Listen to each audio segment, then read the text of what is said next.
Where? I'm telling you, the Luya nation, but we'll talk about that. Ofuchil. Ofuchil. Please respect Mulichoma this week. Remember, you are part of us. Of course. Don't act as if you are an outsider. You are Luya as well. Please let it be. But manze, No, we have summoned him. We have summoned him because I'm the youngest Luya elder. So I was sent to summon him. And we are having that conversation. Try and see where the problem is. If really mambo ni meno ama ni kuumana. Chill out, bro. Let me introduce. Okay, so let me introduce the show. So, guys, tonight we have a very serious and sensitive topic, and one that is actually rampant so much today. Of course, the second. Hold up, why you calling it rampant? It's not a disease. Okay, like it happens a lot of times. This is not a rampant. People are getting used to it. Pastor Sue is here. It's because it's the Pastor natural. Sue, how are you? Oh my God. Okay, get Mike, Pastor. Oh, you look nice. Okay, so like I'm saying, I don't know if you should do it for her, but anyway, let's just listen to this, this vox pop from the street. And actually, we were able to get Pastor T, such a gentleman, on the street, and this is what he had to say about the second legitimate wife, and that is our topic tonight. Let's listen to him. It depends, number one, with the inclination. What defines your values? Even from the traditional concept, there was the concept of polygamy, where you marry many wives, which was a sign of wealth. But when you are given as a second wife, it was because of certain things you had done. Possibly a certain thing that was upon the lady. She got a child out of wedlock, and now she had to be married as a second wife. But that is the context of second wife. When we come to our Christian beliefs, those who are like me, Pastor T, we believe that God created Adam and Eve. God never created Adamu na Hawa, aliunda Adamu na Hawa. So at least it's one man, one wife. And Jesus reiterates it even in Matthew. The perception, Kenyan being around 80% Christian ideologies and philosophies shaped by traditions and also a lot of Christianity, it automatically tells you that being married as a second wife, there are certain perceptions and there is how someone is perceived. That's why the language in the street is when iklande, when impango akando, or even if you're a second wife, people tend to see you as a home wrecker because of the concept that we carry. It will take time for this perception to naturally die, because it takes new information, new understanding, new convictions for people to view something differently. So I think generally many people are for one man, one. All right. So that's Pastor T. Thank you so much for talking to our crew. Amazing guy, yeah? You know him, right? That's my homeboy. Chill out. We have Pastor Suze in the building. Wow. My goodness, look at that outfit. Hey. Red, white, and black. I'm telling you. Oh my goodness, thank you. Wow. Are you serious? It's like Pastor Monene married the true pastor's wife. When you know Asha. Where Acha? No, I'm just oh my goodness. But you look like a wife's pastor from Nigeria. Wonderful. Yes. Thank you so much. Have you been to Nigeria? I've been to some conferences. Oyedepo, Pastor Chris Oyakilome. Oh yes, it's a wonderful place. Christ Embassy, yes, and Winners Chapel. That is my room. Wow, amazing. Wow. Look. Uliza kama mai and the church. Where Acha? What do you mean? Anaendanga. Lejo Maria. Anaka. I'm Catholic, bro. Chill out. Bring it on, mama. Bring it on.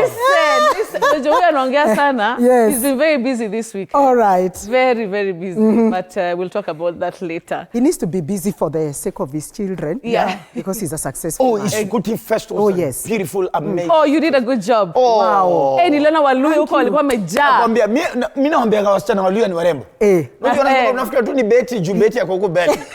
Lunjema mask came out. My God. I saw them mpaka walikuja kwa stage. Wow. The Luya men who, and with all respect to our ladies from Prima, yes. the Luya men who married to Mount Kenya. Yes. Always they want a second wife. In the Luya community, lazima hata ukizunguka, lazima kuwe na moja ya nyumbani. Ole Kenya. Lazima tuwe na kienyeji yako mzuri hapo, iko na harufu ya miro, na harufu ya saga. Ujeipa kuna tudem tuko na harufu special ya ushago. Au hata uspray air freshener. Nasikia tu dem pale adema kuna harufu ya miro. What is miro? Miro ni mboga. So amechuna mboga mpaka sasa. Ananuka kama hiyo mboga. Alafu sasa kuna sasa upande ule amepanda level kiasi. Akona harufu ya napier grass. Napier grass. Unatoanisha mademu wa kienyeji. Now listen, chill out. But congratulations. That is super fun. October 18th. Yes. Okay, that one you must be there. Sawa, hivi tu hapa tu. Wow. Oh, okay, guys. So, like, okay, getting back to serious business. Pastor Sue is so nice to see you. Thank you so much. Looking lovely. So tonight we're discussing, of course, the legitimate second wife, right? And we have some other vox pop from the streets. Let's actually listen to them before we get into the business of the night. Bibi wa mmoja ndio inafaa, wa pili akiingia hakuna boma hapo. Juu wa kwanza wa pili atasikia wivu na wa kwanza atasikia wivu. Bibi ya pili anaonekana kama anakuja kubomoa ile nyumba nyingine ya kwanza. Imekuwa a normal thing juu like unaweza ukapata udem alikubali hivyo like kukua the second wife ndo like umvulana amspoil ama maybe anamlipia her bills so ndo akakubali sasa kwa second wife. It's something that is happening na iko. Then another thing, us ladies we are too many. Tuko wengi by the way. Enye lazima tu tuone mali tunaweza jishikilia. Alafu kama us ladies sana we are going where we can be taken care of. Mi kama nimepata chali ananilinda vizuri hata kako na bibi. Me I'm ready to be the third wife, even the seventh wife. So me I'm okay. Wakati wa mababu zetu hayo ilikuwa inaonekana iko sawa. Lakini saa hii huyo mwenzake ataona wewe mbona unakuja kuniharibia posho hapa? Kaka ploti tuko nako kamoja, watoto tuko nao ngapi? Akatoshi. Sasa ukikuja uongezeke hapa, unaona takuwa umeshaharibu mehesabu. Mwanaume kamili anafaa kuwa na mwanamke mmoja ndio aweze kuishi yale maisha ambayo yanaenda kimungu, ambayo anaweza kukuwa na nafasi ya kumwabudu Mungu kwa ukweli. Current society kwa accept second wife kwa familia inakuanga ngumu. Hata mimi I really dislike it kwa sababu having two wives kwa boma ni ngumu. Afai ku criticizewe. Anafaa kuwa anaeleweka. Juu mwenye amemuoa akona sababu. And I've said that it depends with the background where somebody comes from. When you are from a religious family, you may shy off from being a second wife or going for second wife. But when you're from your culture allows that, you find it normal. And I've said that some people who have gone to second wife, not because they like, but because some disappointment that they met in marriage that made them to go for second wife. In our culture in Europe, it's not normal and it's illegal, so you can only have one wife. If you want another wife, you have to divorce and marriage new. Yeah. I think it depends, if you have like an open relationship, so the first wife is okay with it, then I think it's fine to have a second wife. But if it's just like the man is saying, oh, I want a second wife, then I think it's like a bit of a problem morally. In my opinion, I don't think that a legitimate second wife is accorded the same respect as the first. Mostly because people would think that the second wife has maybe stolen the first wife's man or something like that. In our generation, especially Gen Z, I don't think that it's normalized. I think it's still stigmatized. Sisi wa Kenya ama sisi binadamu siku hizi hatunini mambo ya Mungu, tunafanya vile feelings zinataka. Saa zingine watu wanataka bibi wa pili juu ya tamaa ya kimwili, lakini kama una tamaa huyo mmoja tu unatoseka. Ni tamaa ya binadamu. Tamaa, Wow. Pastor Sue umesikia? Nimesikia. Hebu nikuulize, yes. Sasa leo Pastor Mnene akisema, Pastor Sue, kuna kashori nimeona mahali, kuna kamresh nimeona mahali. Kwa ya leader. Na iwewe, shangwe na iwewe. Oh my goodness. Amesema, Pastor Sue, sasa unaonaje? Unaonaje? Me. Unaweza kubali? No, it's not possible. It can't happen. Guy, if it can happen, it can't happen. Imagine how many women are here hawana watu. Sasa Pastor Monena na Kare anaweza chukua kama at least wengine watatu sasa at least. Hapana. Wanawake waache kukaa lonely, unajua? I don't know what I would do. If he comes with such an idea, I would respect that and leave. Oh. Yeah, and then we co-parent. Yeah, and I will not marry. I will not marry. I will not keep a dildo. I will not do anything. I will just live for God. I tell you, I will just live for God. I will not make my children bitter because the father has done that. I would respect his opinion if he really means that, and I just live in peace. And leave him for this other woman. But I think it would be also a mistake because now this other new girl, if she comes in, small, Pastor Munene anaenda 60, anze kuzaa. Napis tena. No, it would be really. It's a no. It's for me, it's a no. But what is the general feeling about, a legitimate second wife? Amekuja nyumbani, there was a first wife. Yes. Now there's somebody else who's coming into the home. I think it also depends with the culture or where you come from, because there are cultures and religions that have no problem someone marrying a second wife and a third wife and a fourth wife, like the Muslims. Yes. So I think it depends with the cultural beliefs and also the religion that you come from. Right. But for me as a Christian, I would not advocate that. Advocate for second because wife. one wife is too enough. Remember, I look at it from two sides. Like having a second wife or a second husband, because we also have women who are also marrying many husbands. I think we have seen that. Yes. We have seen that polyandry. Yeah. So I think it is the permissive will of man. The perfect will of God is that one wife is for one husband, and that's why when Jesus was asked by the Pharisees, the far to see, and the Sadducees, the sad to see, in the book of Matthew 19, far to see and sad to see. Yeah, he said that from the beginning, he was telling them, Moses said that we should give a certificate of divorce to a woman. And then Jesus said, from the beginning, it was not so. Okay. What is the beginning? The beginning is Adam and Eve. Only. Adam was a monogamous. Yes. He never married another woman. Yes. Can you imagine Adam stayed with his wife for over 900 years? Because Adam lived 930.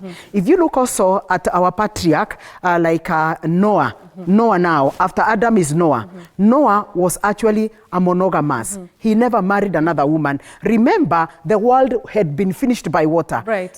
At that time, I was just thinking, as I was coming, that God would have suggested, Noah, as you get into the ark, don't get together with your wife only. Look like for about 15 women. Yeah. We need to populate the world again. But Noah entered with only his one wife and his children. Okay. You get, and that's when there was need for population. Yes. When you look also at his children, the Shem and Japheth and also Ham, they were all married one wife. If you look at this guy called Jacob, Abraham, let's begin with Abraham. Right. Remember, Abraham was not polygamous because he never married Hagar. It was the suggestion of the wife. Remember, the concubine in the past was actually a helper to the woman. If you feel you need someone, you look for a lady who can help you in your home chores. And so it is the wife who suggested, can you sleep with my husband, my maid servant, and see whether we can get a child. That was adultery or fornication,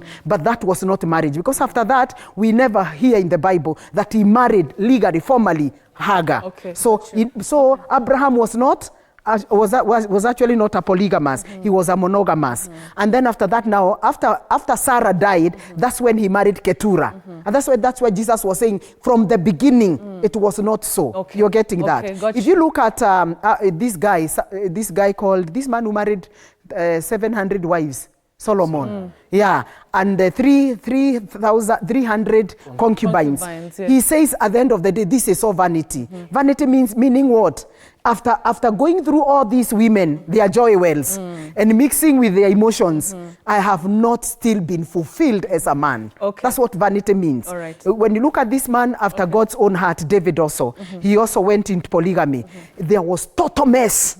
in his family. You know, the children raping each other, Tamar being raped by Amnon. There was a lot of confusion. And so from the beginning for me, I would not advocate, but look at it. We also have now the perfect will of God and the permissive will of God. And your will can make decisions against God who gave it, because man has been given choices. So I think it's all about choices. It's all about choices. Yes. That was heavy. This is also, and I think for the first time, maybe mom and I would probably go a little bit separate ways. Yes. I'm a very traditional person. Yes. Right? And I believe, first of all, in Africans accepting who we were right from the beginning before the white man crossed the ocean. Yes. Now, first of all, over and above, if you are a poor man, do not comment about polygamy. Because you cannot even feed that one that you have. So don't comment about, polygamy is bad. You are poor, you can't even feed this one. Yes. Shut up. Polygamy is a conversation that only rich men can afford. That's when you know when there's rich at heart. There's rich at heart. We live rich at heart. Rich at heart is God. Those are God matters. Right? So only when you're rich, that's when you can know how you truly feel about polygamy. Wow. And to the women who walk around in chamas and say, my man is faithful and my man can never cheat. Can you first of all check the financial status of your husband before you say that? Yes. Your husband is probably not cheating or has not showed any attempt of a second wife because your man is poor. Wait until your man gets money. That's when you can say, my man is a faithful man. By the way. Number two, we must also accept that as we get, because those are maybe Pastor Sue and I who studied theology. Yes. We are literally on the sixth day. Yes. Of the 7 days of the end of the world. Yes. So meaning any time from now, truth be told, the world is about to get to its close. Yes. Right? The signs that the Bible says that you shall see the signs. So what should happen because of So the Bible says in the book of Isaiah 4:1. Isaiah 4:1 says, and I'll read, let me use the King James Bible, New King James Version. Yes. And in that day, 7 women shall take hold of one man, saying, we will eat of our own food and wear of our own apparel, which can be clothed. Only let us be called by your name. Take us as our reproach. Meaning, Bible is saying, there's going to get a time whereby women are going to say, you know what, I'm a corporate woman. I got my own money. I got my own car. I just want to be associated by a man. Okay. Right? That's true. Okay. If you go check on the studies of United Nations Development Program, which is the arm of the UN that takes care of the world's status and population, they're saying now, for every man, there are 10 women right now. 10. In fact, imepita mpaka ya Biblia. Alright? So for every man now, there are how many women? 10 women. There are 10 available women. Alright? Then also let's That's ask. unfortunate, Pastor Sue. You get? Yes. So, meaning all these women are out here. And some of them are telling you, yes, ni sawa hata kama ni 2 or 3 days unakuja kunitembelea. Bas. Alright? Now, Mom, I really want to go the biblical way. But let me also be realistic. Yes. Polygamy is there. Yeah, and it's there. Yes, it exists. And you call it rampant. And you call it abnormal. It's not abnormal. It has actually been there since the beginning. It's only because when the white man came, that's when we really try to confront what the Bible says of what the white man brought us. Right. But the true African man has been like that. Now the white man is also realizing they are fighting with this polygamy thing. Then you've realized that girl has said, I don't know if it's a girl, wife, woman, small girl, I don't know. Yeah. She's actually said it. Now the white man is a coward.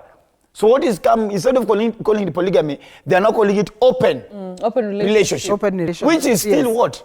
It's still polygamy, right? Yes. So because they're like, we told Africans polygamy is bad. And we actually put laws in the constitution to punish Africans when they came as slaves to marry more than one woman.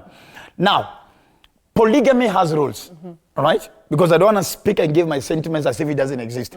Yes, it does. Even in the church, I know myself, I know pastors in this town who have 2 wives. Okay. And they still preach on the Also me, I know them. Okay. Right? But let me ask you, you've always been a spiritual person. Yes. You've always gone by the word. Yes. So today you're actually like a different person. So you're saying sasa tuachane na Biblia. I'm being realistic. Ile Pastor Sue amesema. I'm being realistic. Sasa tuoane huku sasa tumalizane sasa. Today I really want to be realistic. There are rules pertaining to polygamy. Right? Rule number 1. Polygamy is not for the poor. Make one money first. umesema. Hiyo tumeyafahamu. Hiyo tumeagree. Right? If you're a struggling man, feed your emotions and your utamu yako ya wanaume, wanawake. Polygamy is for the rich. Because even when you divorce, when you're rich, there's something to share. Yeah. When you're a poor man, you're not even, what are you divorcing for? Poor people should not divorce. Kaini nezo shida pamoja. Stop it. Number two. Yes, dudes. If you are a side chick who is soon to be upgraded to the level of a second wife, you must know the first house is untouchable. In fact, you have no business having the first wife's number.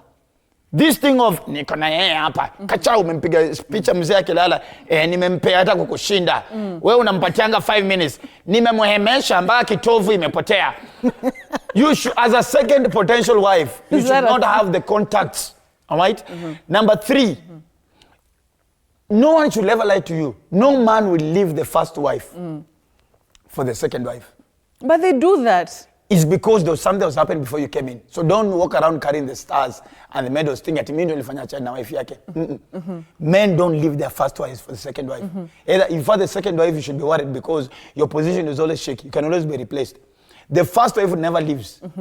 Unless death or unless there were circumstances between the two of them that had nothing to do with you that caused them to wachana. All right? So hiyo wachana, hiyo nyumba kubwa, stay off kabisa. Number 4, stop trying to win the favor of the children of the first wife. Okay. Hiyo ni upuzi, wewe zaa wako. Zalio mzee wako. Hapana, kuna blended family. Wacha na hiyo mambo. Wacha hiyo ni kimelebele. Hadi sasa wewe unataka kupikia watoto wa first wife, utawapikia mokimo na nyama. Ati unajua hata mama yenyewe wapikiangi. Your mom is a little bit old school. He doesn't know how to cook lasagna. Wewe na lasagna yako kwa lasagna inakaa ni kama chapati inakaa chapati kuna shape ya algae na bacteria. No, kuna blended families no, which actually are very successful. No, and I advise mambo ya blended family is not for us. Mambo ya mzungu tuachie mzungu. Men, weka bibi yako wa kwanza kileleshwa, bibi wa pili weka huko kama unaweka Roysambu katikati ya Mirema Paris huko na kilele za Ozeba usiku mzima. Separate the two, balance your timing, but I also advise if you don't have the balls to tell the first wife there's a second wife, then don't marry. Yeah, because it's very stressful to the man. Okay. Wacha mama ajue by the way hiki kimutu kuna kishati kilipotea jana. Hiki kishati kiko wapi? Kiko Kitengela Great Wall Apartments. Wacha kaange akijua. Na hii nyumba ya kwanza, I am talking first wives, go to wives. Do not leave your house. Kaa hapo. Okay, fine. Umetafuta na hii ngulusumu. Ulijua kati shati yake ilikuwa na shape hapa ya jasho. Sasa hiki na spray cologne hapo Tom Ford na Macready. Usiwacheka mtu ka university hapa kamemaliza bado very true. Kakikojozi ndo kanamaliza. Wewe una stay in your house. Okay, sawa. Don't I tell women don't ever leave your house unless a man tells you to leave the house. Wow. All right. No matter the argument. Okay, fine. All right. Pastor, so we're coming to you but we have to take a short commercial break. Yes. Lakini kuna vitu umesema hapo I disagree completely. I'm being realistic. No, ni sawa. We'll take a short commercial break. Also, you know what? You can talk to us on WhatsApp. You can call in, and of course, we'd love also to hear what you have to say about, the second wife. All right, let's take a break. We're coming back. Don't go away. Hey.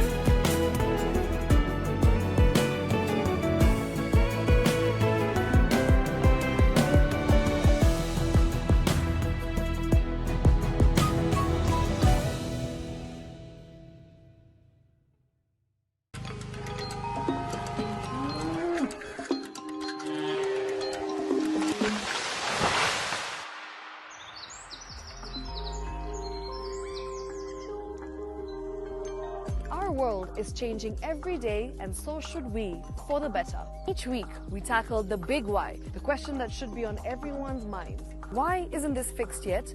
Deforestation, global warming, and the adverse effects of climate change. The future isn't just something that we inherit, it's something that we create. Join us on The Green Fix as we tell the stories of those who refuse to give up.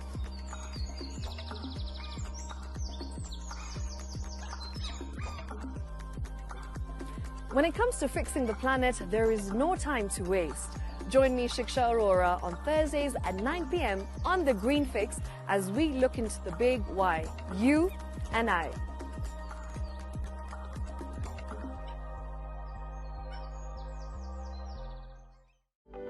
For comprehensive information and education on your health, Body Garage is here.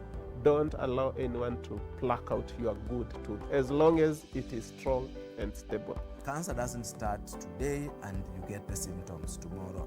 By the time you pick it or the time it is manifesting in you, probably will be there about 5 to 10 years. The eye is the window to the rest of the body. Don't forget to stay hydrated. And of course, you at home, do take your water. So the ultimate test is actually you check your urine. Your urine should be clear.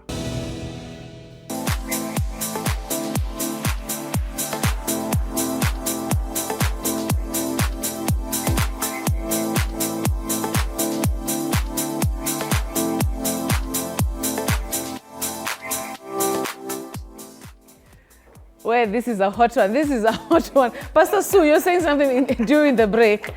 Kuna maneno ya diseases, but before when you talk about that, let's talk about the ones that actually work. I'm sure you know of couples that actually mtu ameleta mtu mwingine and they actually live in harmony. Yes. Yeah. Yeah, sometimes also because the first wife doesn't have a choice. Maybe the man has the money. So unaleta That's if you are polygamy. Yes. But most of the times what he has said is very true. There's a small percentage where polygamous marriage work, but majority of them don't work in the sense that there's a lot of jealousy, there's a lot of competition, and at the end of the day, this man finds himself so much divided among these wives and the children. Remember, there are also responsibilities. And one of the things I've observed with the years I've lived, all the men I know were polygamous. Most of them died. And left their young wives with very young children. Okay. You're getting that. So you find the first wife children are the ones who take care of the last wife children of their father. There's that. Or the infighting between the wives about money, will, properties. And that has been from the beginning, because even when you look at Abraham, there was a tug of war between Isaac and Hagar, you know, and there was a lot of intimidation, there was a lot of jealousy, envy, and competition was there. 2 children only, until God had to speak to Abraham and tell him, no, can you release this boy together with the mother? And the good thing, they were blessed, and they are the ones that now we have the Gaza today. And so polygamous family, I would say, remember also in our country, polygamous has been allowed. It has been allowed. Yes. Yeah, but I always want to know from the first wife, is she comfortable? Because when you talk to the first wife, that's when you know she's not comfortable. She actually had to agree because the man forced it to her. If it was her opinion, if she knew the man would change and marry again, she would not have gotten into this marriage. Yes. Deep down. Yes. Deep down, do you guys accept the fact that in the deepest of moments, that truly, hata hii monogamy ya mwanaume ana struggle, anajikaza, because the temptations are outside there. Number 2, temptations are there. Number 2, polygamy. The word polygamy was a word formed up by women in their class to console themselves, right? All right. But deep down, women know, and that is the real. Even the two of you know. We know what? We know that polygamy is a reality and monogamy is a struggle for men. Are you serious? Yes. Absolutely not. I disagree with that. You guys know. Ukijipata peke yako, unajuaga. That's why. So the person that's why women have the grace. And no offense to the two of you. I love you guys very much. Yes. But I'm not here to promote cheating in marriages. No. All I can promote is openness if there's intention of polygamy. But I'm not defending cheating. Yes. But that's what you'll find. Women have the grace to forgive, just in case you bust your husband. Us, we don't have the grace to forgive, but women can. We can. All right, you carry the grace. Okay. Now, for the men, and especially the men who are watching and are probably thinking or might be in one, this is the reality. 1, don't balance resources. Usikose bibi wa kwanza heshima. Atukilia hii Mercedes mwingine. The first wife, her position must be clearly affirmed. That clearly, visibly, this is the first wife. All right? Number 2, don't go bad-mouthing the mistakes and the weaknesses of the first wife to the second, because one day, during an argument, it will be used as a weapon to hit the first wife. All right? But we must face the reality. that It yes, is there. polygamy is there. Ni masomo yenye nyinyi mmesoma. In fact, ni masomo imefanya mmekata polygamy. But ukiingia kwa vijiji huku za Meru, za Kakamega, za Tana, Garissa, truly the woman in the village has no problem because it's a reality she's lived around. All right, okay. If you guys are not as educated now, yes, tungekuwa third wife, yes, second wife, okay. It's because mmesoma in that we know the culture. We know our rights. The culture. Pastor, so let me ask you something. Yes. Is it fair that a man would come to a marriage na unajua tu anataka tu bibi moja? Should he, like, even before marriage, tell you, by the way, you know me, I'm a polygamous man, and I mean, actually I intend to actually have 2, 3, 4, 5 wives instead of kukushtua? Unajua? I think it's very true. A man should actually share that with the wife before marriage. Before marriage, because what I see with the women who later on their husbands marry a second wife, they are very bitter. They feel they were cheated. They feel betrayed. They feel they were shortchanged because this man brought another woman without her consent. I'm talking that now from a pastoral counseling. Yes. Most of the women are very bitter with the man, and they feel, why also can't I? So most of them, if the man is so adamant, what this woman does, out of revenge, you know, most of them, they are also very revengeful. Right. They also get a young man. A young guy. A young guy also. Yeah. They be cheating together so that they can also be at par. That's what is happening now. So at the end of the day, you find probably this other guy you are cheating with, na yeye akona msichana na msichana, magonjwa inakuja. So mnakuta, all of you are all sick. You're getting that, eh? Yes, mukingo. Unajipata uko, you have sexually transmitted diseases and sexually transmitted demons. Demons? Yes. Yeah, demons, they are. Oh, yes. Sexually transmitted diseases and sexually transmitted demons. Yes. You become one. Hauko na drama. Yes. After sex. Umeligidishi tu dem fulani. Kwa tu umeanza kwa na drama, makusi, good. You're getting that, eh? And the people that really feel so left out are the women. The women feel like they are victimized to the situation, that they must agree to what the man has said. And it's unfair.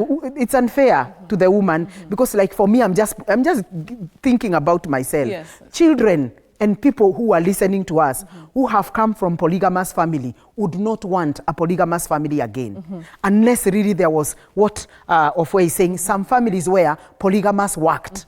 But for those who came from families where polygamous never worked, my dear one, you don't want even to hear anything. Even a side chick, even flirting, you are gone. But now you are going where? You're also going to another man who has also left his wife. Yeah. You're getting that? Yes. So at the end of the day, it's just, we better sit down and agree. Do you want to marry again? And can I leave you? Because for me, I don't think, I don't think I can accommodate another woman. I see that I'm jealous. It's because you're spoiled. I just feel this is my space. You so. And then another thing, hey, my children, I mean, we are going to bring a lot of confusion to these children because initially the father had not told me that he's going to bring another wife. So you are finding even men of God, as he's saying, so many men of God have divorced their wives, or even they have not divorced, but they have a woman in Mombasa, they have a woman in Nairobi, another one in Kisumu, and all that. Yeah. That's what we are talking about, operating operating in the permissive will. And we have said there are two wills.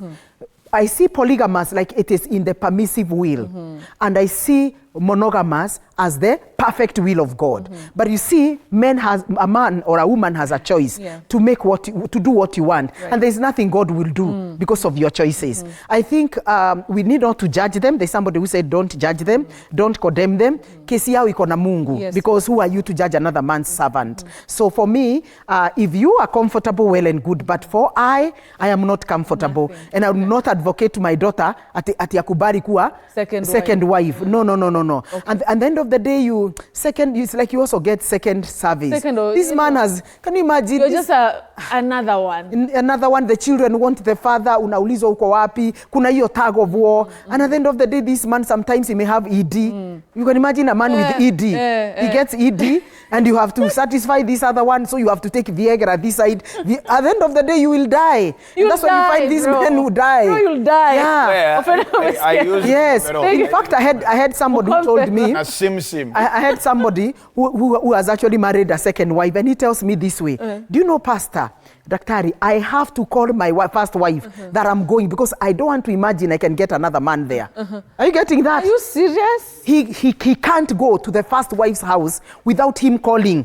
Because he still imagines and that's this woman. Still a marriage. Thank you. Is that a marriage now? That kafia and that tension, but it's too much. Yes. These ladies. These ladies who are here. Which one? Not you. No, me. The ones who are watching. These are the same women who will leave their man, their husband, and now call him baby daddy. Because he attempted to marry a second wife, all right? And then only for them to end up becoming a second wife. So you ask yourself, so where do we draw the line? Okay, but right? I just want you to comment on the thing about fairness. Yes. Before niowe, suniambie, beti mimi nitataka mwingine. Na pia kuna issue to do ya tamaa. Kuna mama amesema hapa wako na tamaa mingi. Madam Chalo, this is the thing. This is the thing. Let me tell you, and I want to be very honest. All right? This goes back to culture. Yes. All right? Yes. Now, I'm a student of among the many caps that I am. Yes. One of them is I'm a student of culture. Yes. Right?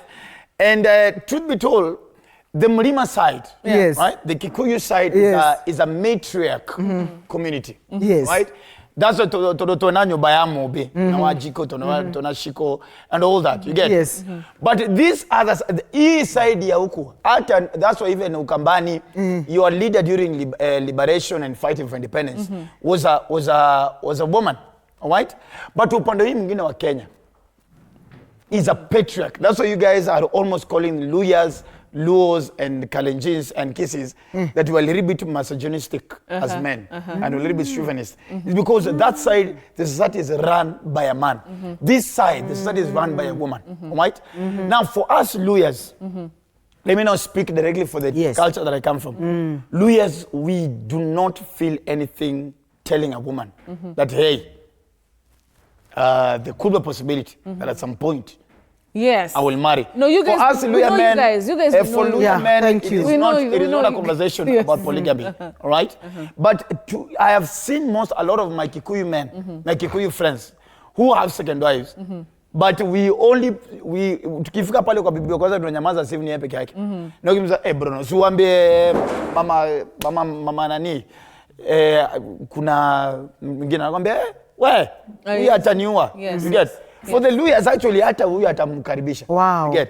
So, in fact, Pastor Sue, yes, it's not about even religion. Okay. Or what we think, it's not religion. Yes. And the new level of literacy.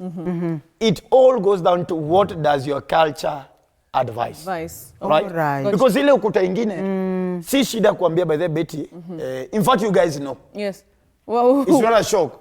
Ati ukiolewa na Mluya, ama Mkisii, ama Mkalenjin, just know somehow itafanyika. It will end up into polygamy. So it's up to me, it's a personal choice as a fornicator to say, you know what, as much as yes, I'm Luya, and for us polygamy is a normal thing, I choose to stay with one woman. Okay. All right? Okay. Mimi it's a choice. Mimi hata kwanza hata sina hata.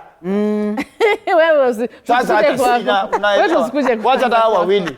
Tusikuje. Kanya kana kubela umuka anataka kubela umuka asita. Kana mundu enjera mundu. Just me and my TV and my and well. And your what? Mimi nagonga I have visitors. Let me not say what we are discussing. I have visitors. So before Pastor Suku, you comment on that, we have so many messages. Let me just try to see how many I can go with. Yes. First of all, there's somebody who's saying one wife, peace of mind, good life. Thank you. Hiyo ni kitu ufoneke haelewi. Hi lovelies. Nawapenda. I hope I'm not in that lovelies. Top. You're a lovely. Na I'm sure ni mjamaa. It's weird being so lovely and how lovely. And masculine. Hello TV47, Derek watching say what from Thika. But huyo mwenye amesema ako ready kwa seventh wife apana. That's too much. Salimia kinaofoneke na Pastor Sole to learn from you guys. Yeah, there's a lady who said, hata nikwe seventh, I don't care as long as I'm being taken care of. Wow. That is also another. See, now it's the provision part. Provision. The provision. Good evening, Betty. I'm Clemo from Bomet. It's good you're with Pastor. Biblically, all those people who were close to God had more than one wife. Kumaanisha having more than one is not an offense. Anasema hivyo. It is the permissive will, but not the perfect will of Not God. the perfect will. Yeah. This is Amos. In my honest opinion, men are born polygamous. I think the debate should be how men should be kept monogamous.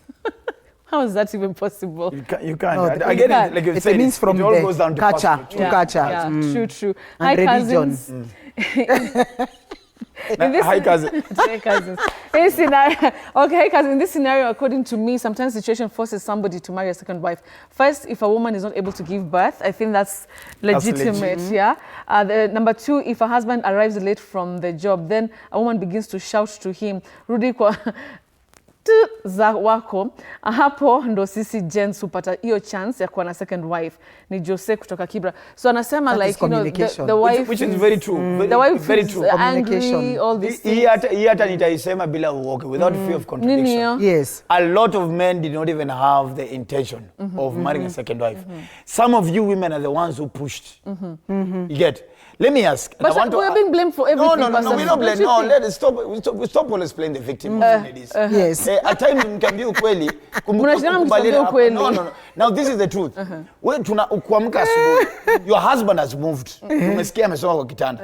Bed sheet nini na duvet inasonga.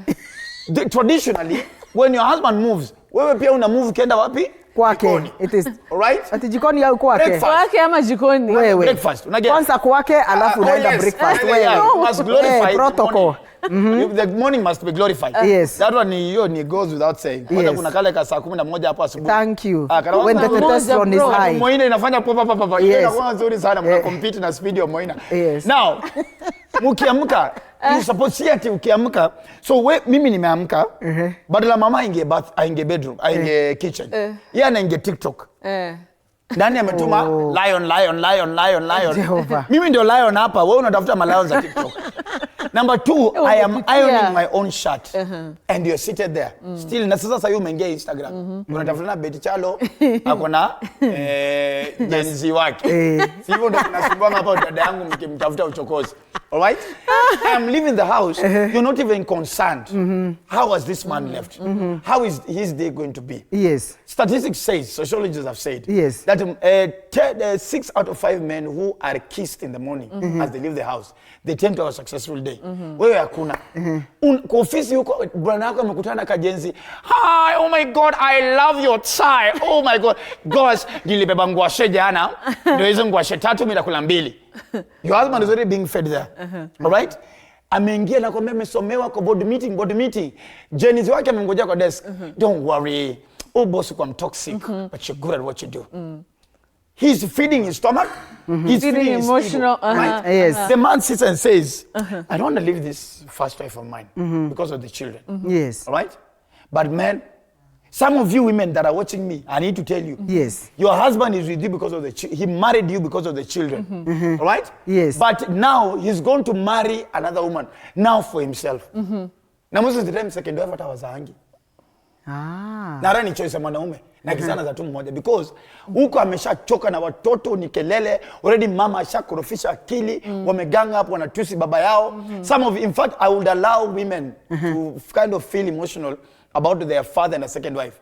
But for the men that are watching, boys that are watching, don't be stupid to take sides. When matters polygamy come into picture, do not dare take the side of him unless your father is a violent man. Yes. Mambo ya sipendi budangu kwa sababu budangu ako na wife mwingine. You are going to get there. Then you realize how stupid you are to judge your father. To judge your father. All right. Okay. I want to hear from, of course, Pastor Sue. Yes. But after like 2 comments, there's so many. Let me just be fair to our audience. Okay. Hi, Betty. Please pass my greetings to Pastor Sue. Thank you. And Ofo over there. My opinion is second wife or polygamy is normal, but it will only work based on the personality of the man. Remember, women, because it's not only men who are polygamous, so they are the ones in control. Rich or poor, as Ofoneke puts it, is not a factor. It's just personality of the man. That's Victor from Thika. Okay. There's somebody here saying we should have a contract in marriage. Like America, after 5 years, we remarry another woman. See, women are stubborn. Are we really that stubborn, surely? Okay. I don't agree with the second wife because even Jesus' teaching on adultery indicates a preference of monogamy. Utamaa ndio inafanya hizo twatwa are the same. Hizo twatwa are the same. There's no difference. I'm Dominic from Uthiru. Very true. Talk to us about that. Yes. We're about to start winding up. I think the best thing that we need to understand is going back to the basics. And we have said we have many audience, depending with where you are coming from. If you are a culture man, then follow your culture. If you are someone who is in a religion that advocates polygamy, follow that. If you are a Christian, then stay per the rules, not even the rules, what the Word of God says. And when we do that, you will find that some of these things that we have, we will not have them. For example, we have talked about the permissive will. I was just thinking about Hezekiah as I came. Hezekiah prayed to God to give him 15 more years. But God, the perfect will of God was that Hezekiah should die at that particular time. The 15 years he was given, do you know he ended up doing wrong to God? Oh, really? His end was not in God. Okay. He actually ended up in sin. You're getting that? So the permissive will, God can allow you to go through your permissive will, but there are consequences. And these consequences will actually come back to you and to your children. And so some of these things, when we are making decisions, it's good to sober up and look at the pros and cons. Most of the times, like when you, like we are saying, why would you marry another wife? Why would you get married to another husband? It's because of sexual pleasure. There's nothing else, actually. Because these women, if they are toxic and you marry another woman, this woman is also toxic, only that she's camouflaging, you know, and become looking like better than the first wife, but she's still a woman. Okay. You're getting that? Yes. And it's good for people to know that sukari ni sukari. What changes is the sugar dish.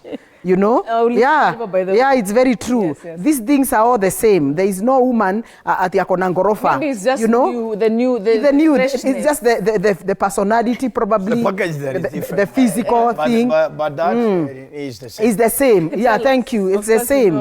So at the end of the day, when a man has many wives, you also have stress in your mind because you have to balance Sue, you have to balance Betty, you have to balance Unit and another one, and that drains you emotionally. And remember, you also have children who needs your attention. So do you want to go that way and then leave your children when you are 50 years, when you are 60 years, and leave these women getting married to other young men or older women, men? So that I see, like, let's just stick to the original plan of God, because if a man could stay with a wife, you know, for more than over 900 years, with one wife, without marrying, that's a lot. Pastor Sue, yes. Is it probably because he didn't have a choice? He didn't have a choice. He had, because you've outlined two very main characters in the Bible, which is Noah and Adam. Yes. Noah is Adam is the father of the original beginning of mankind. Yes. Then Noah is the father of the second liberation. Yes. All right? Yes. And both of them, could it be maybe the reason why the monogamy? Can I answer you? Option. Apana,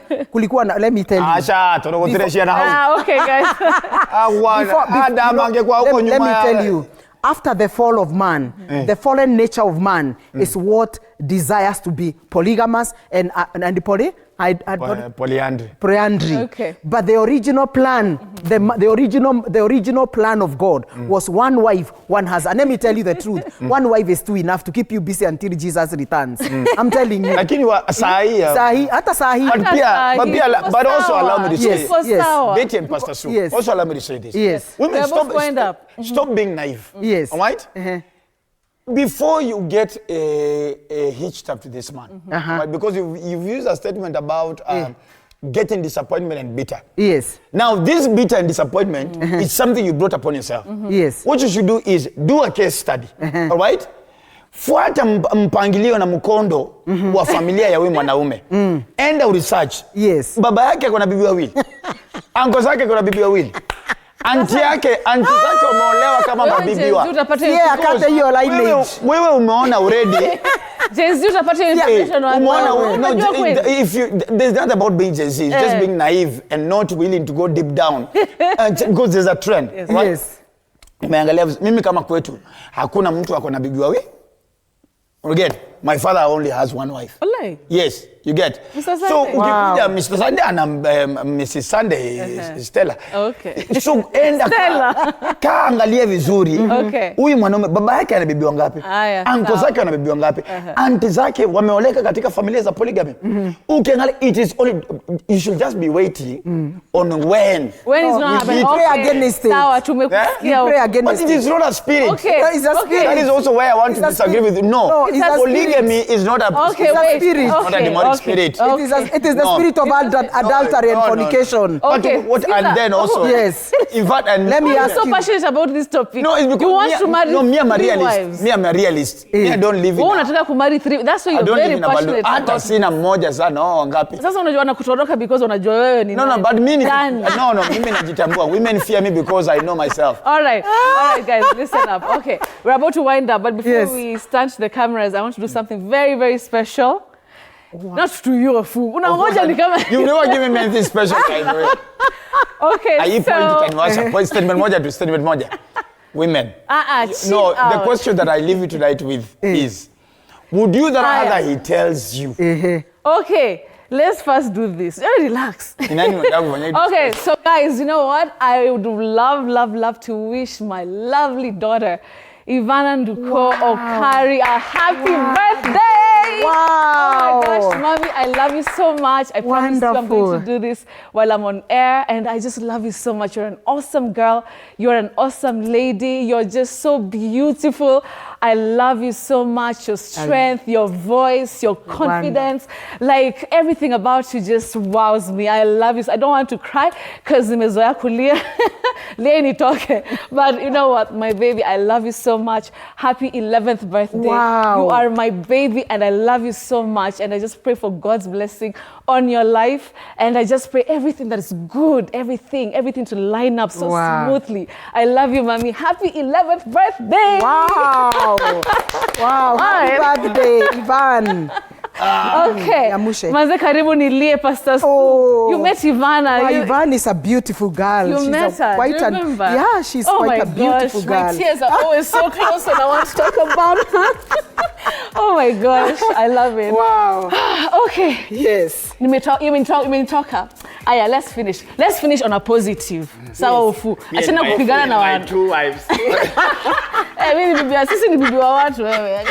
Oh, but you guys are not invited for me. Especially you. Why? You're not invited for my wedding. Yeah, because I'll say the truth. You can't. Nikipatiwa microphone, tell us something about your food. Anapenda. Nini? Poli. Anapenda. Poli. Second. About to ongelesha watu wa kumaster. Wow. Yes. So talk to your people. Watu wa kunyonga. Master na watu wa ED.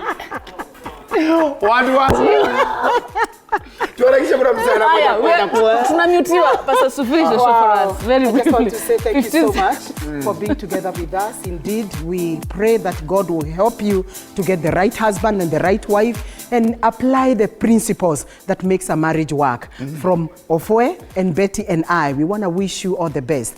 But on top of that, there's something we always add in this show. If you're there and you're a man and you have a problem of ED, or masturbation, kindly call us, we're gonna help you. 0712 265 746. If you're there and it's private and confidential, we're gonna treat you and those side effects will be gone so that you can be able to manifest the right way possible. Which is the most popular age? Ya watu wenye wana. Imeisha. Kuna wazee. Kuna wazee. Unajua kuna mzee wa 65 anaweza